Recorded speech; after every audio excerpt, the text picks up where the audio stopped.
घन्टीबाट बालेन प्रधानमन्त्री भयो, जो प्रधानमन्त्री भयो भने जेल चाहिँ हाल्नै पर्छ। जेल को कोलाई हाल्न पर्छ त्यो सबैलाई थाहा नै छ। प्रधानमन्त्री जो हुन्छ जेल कोच्नै पर्छ, भएको 10 दिनभित्र जेल कोच्न पर्छ।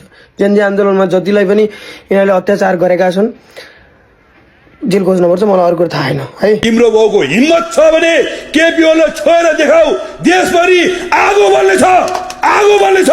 यो कुरा म तपाईलाई राख्न चाहन्छु। एमालेको डन भनेको महेश बस्नेत हो।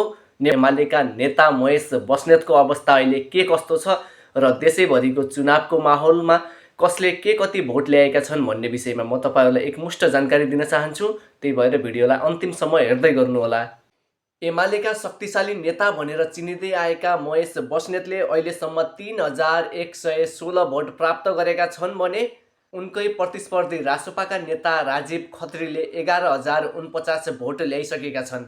अब हेर्नुस् महेश बस्नेत र राजीव खत्रीको कति ठुलो मतान्तर रहेछ भन्ने विषयमा। लगभग 7-8 हजारको मतान्तरले अहिलेसम्म राजीव खत्रीले महेश बस्नेतलाई जितिरहेको अवस्था छ भने अनि झापा 5 मा चाहिँ बालेन शाहले अहिलेसम्म 10,466 मत ल्याइसकेका छन् भने नेकपा एमालेका अध्यक्ष केपी शर्मा ओलीले 2205 भोट मात्रै अहिलेसम्म ल्याएका छन्।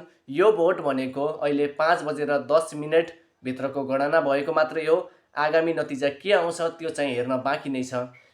त्यसैगरी देशव्यापी रूपमा भन्नुपर्दा अहिलेसम्म रासोपाले एक ठाउँमा जित निकालेको छ भने 94 वटा ठाउँमा अग्रताका साथ धेरै मत ल्याइरहेको छ र नेपाली कांग्रेसले 10 ठाउँमा अग्रता ल्याएको छ भने त्यसैगरी नेकपा एमालेले अहिलेसम्म 10 ठाउँमा अग्रता ल्याएको छ अनि त्यसैगरी ताराले 8 वटा ठाउँमा अग्रता ल्याएको छ भने माटोले 2 वटा ठाउँमा अग्रता ल्याएको छ र नेपाली कांग्रेसले एक ठाउँमा चाहिँ विजय उत्सव पनि मनाइसकेको छ भने त्यसैगरी अहिलेसम्म इन्ट्रेस्टिङ पार्ट के छ भने रासोपाले कति सिट ल्याउला त? के 100 पार सिट ल्याउन सक्ला त? 100 पार गर्न सक्ला त? यस्तै हो भने रासोपाको सरकार बन्ने पक्का पक्की नै देखिन्छ। किनभने 94 ठाउँमा अहिलेसम्म एकदमै ठुलो मतान्तरले धेरै प्रतिस्पर्धीहरूलाई हराइरहेको छ।